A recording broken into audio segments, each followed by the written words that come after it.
ಆಕಾಶವಾಣಿ ಮಡಿಕೇರಿ. ಇಂದು ಬೆಳಗ್ಗೆ mans compound ಆವರಣದಲ್ಲಿ ಜರುಗಿದ 77ನೇ ಗಣರಾಜ್ಯೋತ್ಸವ ಸಮಾರಂಭದ ಬಾನುಲಿ ವರದಿ.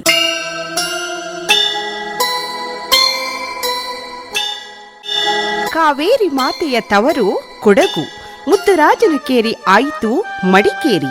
ಸೈನಿಕರ ಕೆಚ್ಚೆದೆಯೇ ಈ ನೆಲದ ಸಂಸ್ಕೃತಿ, ಪ್ರವಾಸಿಗರ ಸ್ವರ್ಗಕ್ಕೆ ಇಬ್ಬನಿಗಳೇ ಸ್ಮೃತಿ. ಚಳಿಯ ತಲ್ಲಣ ಮಂಜಿನ ನಗರಿ, ಕರ್ನಾಟಕದ ಒಂದು ಸುಂದರ ತಾಣ. ಮನ ಸೆಳೆಯುವ ಕಾಫಿ ಕಿತ್ತಳೆಯ ಘಮ, ಸವಿದು ಆಹಾ ಎನ್ನುವ ಮನಸ್ಸೇ ಒಂದು ಸುಮ. ಕೋಮಲತೆಯ ಸೊಗಡು, ಕೊಡಗಿನ ನೆಲ ಅರಸರು ಆಳಿದ ನಾಡು. ಕಾವೇರಿ ಕೊಡಗಿನ ಕಾವೇರಿ, ಕರುನಾಡಿನ ಓ ಮನೆ ಮಗಳೇ, ಮನೆ ಮಗಳೇ, ಮನೆ ಮಗಳೇ, ಭೂತಾಯಿಗೆ ನೀ ಕಿರಿಮಗಳೇ, ಕಿರಿಮಗಳೇ, ಕಿರಿಮಗಳೇ, ಮನೆ ಮನೆಯಲ್ಲೂ, ಮನೆ ಮನೆಯಲ್ಲೂ, ತೆನೆ ತೆನೆಯಲ್ಲೂ, ತೆನೆ ತೆನೆಯಲ್ಲೂ ನಲಿಯುವ ಗಿರಿಬಾಲೆ. ಇಂತಹ ನಾಡಿನಲ್ಲಿ ಇಂದು ಸಡಗರ ಸಂಭ್ರಮ. 77ನೇ ಗಣರಾಜ್ಯೋತ್ಸವದ ಆಚರಣೆ. ಕೊಡಗಿನಲ್ಲಿ ದೇಶಭಕ್ತಿಯ ಸ್ಮರಣೆ. ಹೌದು, ಕೊಡಗಿನ ಮಡಿಕೇರಿಯ ಐತಿಹಾಸಿಕ ಮ್ಯಾನ್ಸ್ ಕಾಂಪೌಂಡ್, ಈಗಿನ ಜನರಲ್ ತಿಮ್ಮಯ್ಯ ಕ್ರೀಡಾಂಗಣ. ಹಸಿರು ಬೆಟ್ಟ ಗುಡ್ಡೆಗಳ ನಡುವೆ ಪ್ರಶಾಂತ ಮೋಡ ಕವಿದ ವಾತಾವರಣ. ಮುಂಜಾನೆ ಆದರೂ ರವಿ ಚಳಿಗೆ ಹೊತ್ತು ಮಲಗಿರುವನೇನೋ ಎಂದು ಭಾಸವಾಗುತ್ತಿದ್ದರೂ, ತ್ರಿವರ್ಣ ಧ್ವಜ ನೆನಪಿಸುವ ವಸ್ತ್ರಗಳ ಧರಿಸಿದ ಪುಟ್ಟ ಪುಟ್ಟ ಮಕ್ಕಳ ಕಡೆ ಕಣ್ಣಾಯಿಸಿದ ಕೂಡಲೇ ಕೇಸರಿ, ಬಿಳಿ, ಹಸಿರು, ಹಸಿರೇ ಉಸಿರು ಎಂದು ಇಂಬು ಕೊಡುವ ರೀತಿ scouts and guide, CRPF, NCC, ಅರಣ್ಯ ಸೇವಾದಳ ಹೀಗೆ ಪಥಸಂಚಲನಕ್ಕೆ ಸಿದ್ಧವಾದಂತೆ ಶ್ರದ್ಧೆಯಿಂದ ಕಾಯ್ದು ನಿಂತಿದ್ದ ತಂಡಗಳ ಉತ್ಸಾಹ ಒಂದು ಕಡೆ, ಮತ್ತೊಂದು ಕಡೆ ತುರ್ತು ಚಿಕಿತ್ಸೆಗಾಗಿ ಸಿದ್ಧವಾಗಿ ನಿಂತಿದ್ದ ಆಂಬ್ಯುಲೆನ್ಸ್. ನಮ್ಮ ಶಪಥ ಸ್ವಚ್ಛ ಮಡಿಕೇರಿ ಈ ಫಲಕದ ವಾಹನ, ಪೊಲೀಸ್ ತುಕಡಿಗಳು, ರಾಷ್ಟ್ರ ನಾಯಕರ ಧಿರಿಸು ಧರಿಸಿದ ಮಕ್ಕಳ ಮನಸ್ಸಿನ ಸ್ವಚ್ಛಂದದ ನೋಟ, ಮಿನುಗುವ ವೇದಿಕೆಯಲ್ಲಿ ಕೊಡಗು ಜಿಲ್ಲೆಯ ಗಣ್ಯರು, ಅಧಿಕಾರಿಗಳ ಗಂಭೀರ ಭಾವದ ನಡುವೆ ಆರಂಭವಾಯಿತು ಸಮಾರಂಭ. 77ನೇ ಗಣರಾಜ್ಯೋತ್ಸವದ ಆಚರಣೆ.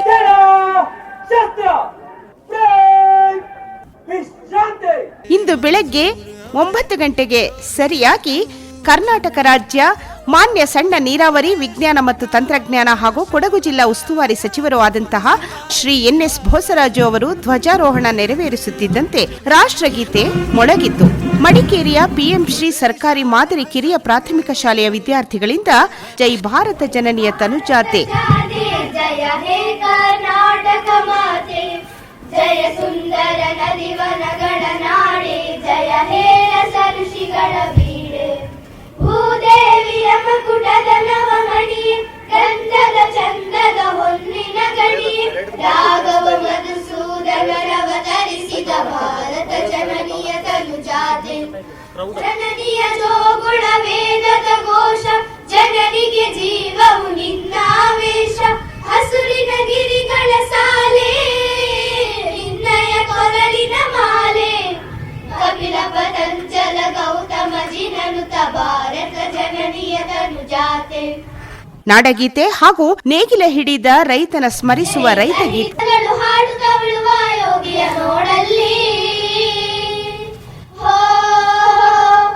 ನೇಗಿಲ ಹಿಡಿದ ಹೊರಗಳು ಹಾಡುತ್ತ ಉಳುವ ಯೋಗಿಯ ನೋಡಲ್ಲಿ, ಫಲವನ್ನು ಬಯಸದ ಸೇವೆಯ ಪೂಜೆಯು ಕರ್ಮವೇಹ ಪರ ಸಾಧನವು, ಕಷ್ಟದೊಳನ್ನವ ದುಡಿವನ ತ್ಯಾಗಿ, ಸೃಷ್ಟಿ ನಿಯಮದೊಳಗವನೇ ಹೋಗಿ, ಉಳುವ ಯೋಗಿಯ ನೋಡಲ್ಲಿ, ಉಳುವ ಯೋಗಿಯ ನೋಡಲ್ಲಿ, ಉಳುವ ಯೋಗಿಯ ನೋಡಲ್ಲಿ, ಉಳುವ ಯೋಗಿಯ ನೋಡಲ್ಲಿ, ಲೋಕದೊಳೇನೆ ನಡೆಯುತ್ತಲಿರಲಿ ತನ್ನಿ ಕಾರ್ಯವ ಬಿಡನೆಂದು. ಪರೇಡ್ ಕಮಾಂಡೆಂಟ್ ಗಣೇಶ್ ನೇತೃತ್ವದಲ್ಲಿ 28 ತಂಡಗಳ ಪಥಸಂಚಲನ ವೀಕ್ಷಣೆ, ನಂತರ ಗೌರವ ನಮನ ಸ್ವೀಕಾರ.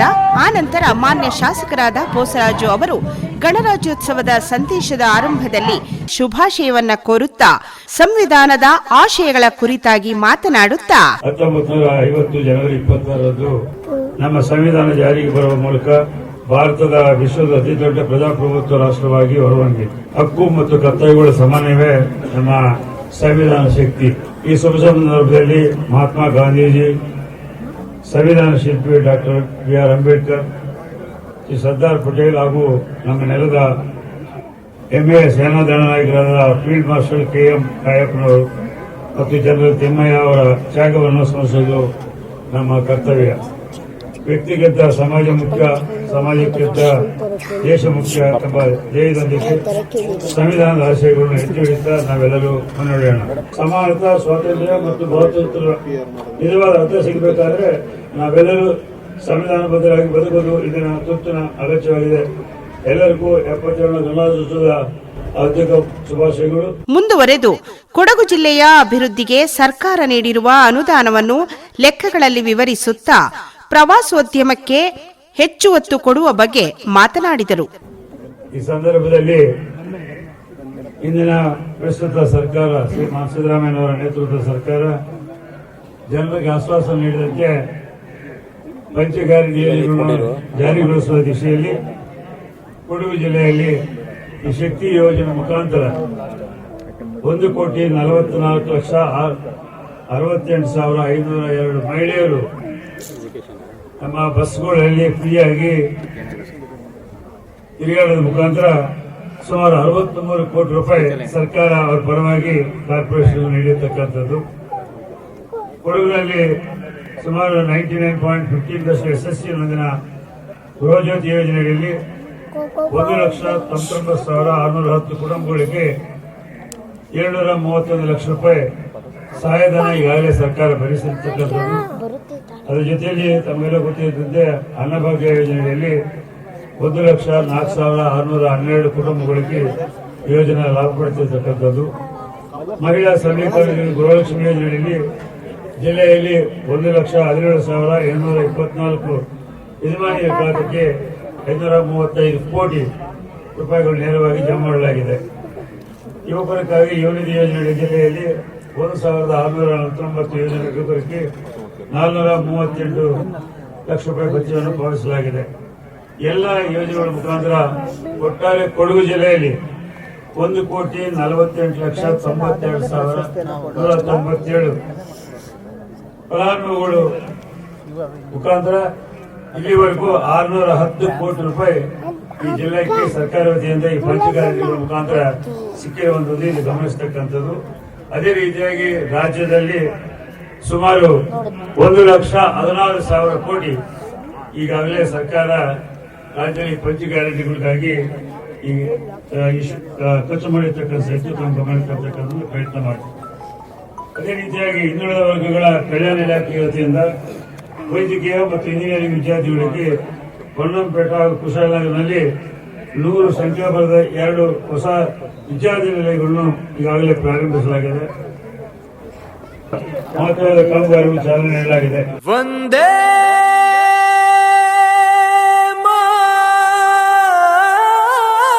ಮಾತರಂ, ವಂದೇ ವಂದೇ ವಂದೇ ಮಾತರಂ. ಆನಂತರ ಮಕ್ಕಳಿಂದ ಸಾಂಸ್ಕೃತಿಕ ಕಾರ್ಯಕ್ರಮ ಜರುಗಿದವು. ಈ ಸಂದರ್ಭದಲ್ಲಿ ರವಿ ನಿದ್ದೆಯಿಂದ ಎದ್ದು ಸಂಭ್ರಮಿಸುವ ಕಲ್ಪನೆ ಸಾರುವಂತೆ ಸೂರ್ಯನ ಬೆಳಕು ಧರೆಗಿಳಿಯಿತು. ಆಗ ಮಕ್ಕಳ, ಪೋಷಕರ ಹಾಗೂ ಕ್ರೀಡಾಂಗಣದಲ್ಲಿ ನೆರೆದಿದ್ದವರ ಮೊಗದಲ್ಲಿ ಸಂತಸ ಮೂಡಿದ ಕ್ಷಣಗಳಿಗೆ ರವಿಯ ಕಿರಣಗಳು ಸೋಕಿ ಕರಗುತ್ತಿದ್ದ ಇಬ್ಬನಿಗಳ ಸಾಲುಗಳೇ ಸಾಕ್ಷಿಯಾಗಿದ್ದವು.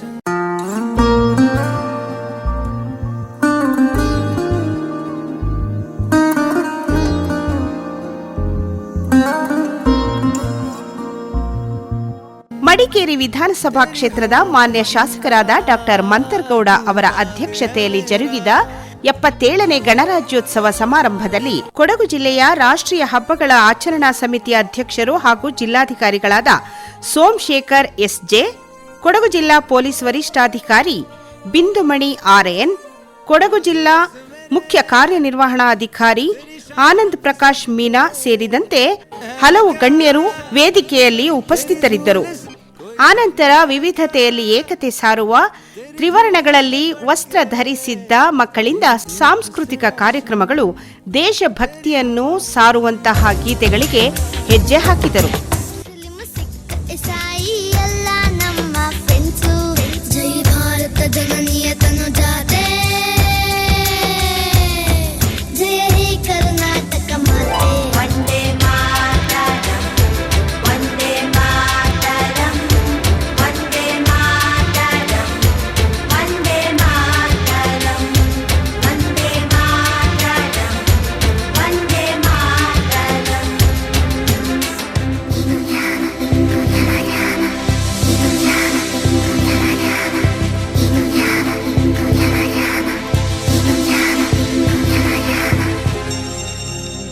ಸಾಂಸ್ಕೃತಿಕ ಕಾರ್ಯಕ್ರಮಗಳಲ್ಲಿ ಪ್ರತಿಭೆಯನ್ನ ಪ್ರದರ್ಶಿಸಿದ ಹಾಗೂ ಪ್ರತಿಭಾವಂತ ವಿದ್ಯಾರ್ಥಿಗಳಿಗೆ ಬಹುಮಾನ ನೀಡಿ ಪ್ರಮಾಣ ಪತ್ರಗಳನ್ನು ವಿತರಿಸಲಾಯಿತು.